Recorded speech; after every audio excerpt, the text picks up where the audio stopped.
శ్రీమాత్రే నమః. మా ప్రేక్షక మిత్రులందరికీ కూడాను శుభాకాంక్షలు. ఎప్పుడూ కూడాను ఈ మాస ఫలితాలు, తర్వాత సంవత్సర ఫలితాలు, ప్రత్యేక ఫలితాలు మాత్రమే కాకుండా కొన్ని నిత్య జీవితంలో మనం పాటించవలసింది, కాస్త తెలుసుకోవాల్సింది, నా పరిగణలో తెలిసింది, మా గురువులు మాకు నేర్పించింది, సద్గురువుల దగ్గర నుంచి సేకరించినటువంటి కొన్ని సమాచారాన్ని మీతో పంచుకోవాలని ఈ వీడియోస్ ద్వారా నేను స్టార్ట్ చేస్తున్నాం. ప్రతి వీడియో కూడా ఒక 2 నిమిషాలు 3 నిమిషాలతో కూడినటువంటి ఒక వీడియోగా ఉంటుంది.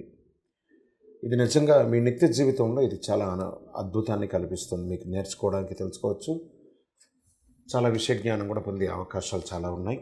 మా ఛానల్ మిత్రులందరూ చూస్తున్నారు. మళ్ళీ రిక్వెస్ట్, సబ్స్క్రైబ్ చేయండి, షేర్ చేయండి. మీ మిత్రులందరికీ ఇప్పుడు ఈరోజు వాట్సాప్లో, ఫేస్బుక్లో, ఇన్స్టాలో చాలా ఈజీగా షేరింగ్ ఉంది కదా. మీకు ఇది నిజంగా నచ్చింది అనుకోండి, జస్ట్ అలా క్లిక్ చేసి షేర్ చేసేసేయండి. ఆ పక్కన ఉన్న గంట గుర్తుని క్లిక్ చేసేస్తే మా సబ్జెక్ట్ అంతా కూడా మీకు వస్తూ ఉంటుంది. గణపతికి గరిక పూజ చేయడం వల్ల శని భగవానుడికి అనుగ్రహం కలుగుతుందా, లేదా గణపతికి గరికతోనే ఎందుకు పూజ చేస్తారు?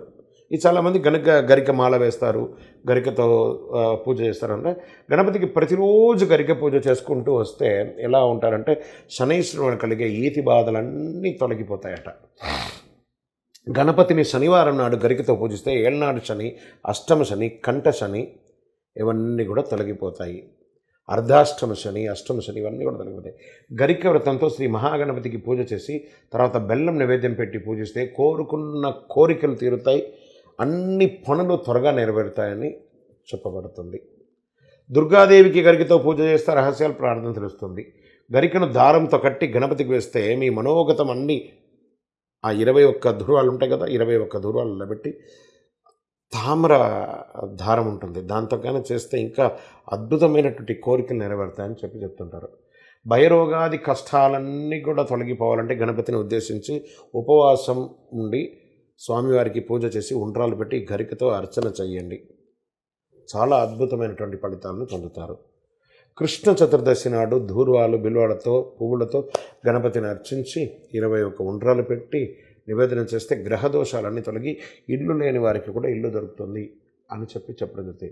అన్నిటికంటే కూడా ఓం శ్రీ గం గణపతి నమః, గణేశాయ నమః అని 21 సార్లు ప్రతినిత్యం పఠించి దాంతో ఆ గరికతో అర్చన చేస్తే కృష్ణ చతుర్దశి నాడు ధూర్వాలు, బిల్వాలతో, పువ్వులతో గణపతిని అర్చించి మీ కోరిన కోరికలన్నీ కూడా నెరవేరుతుంది. ఇది సత్యం.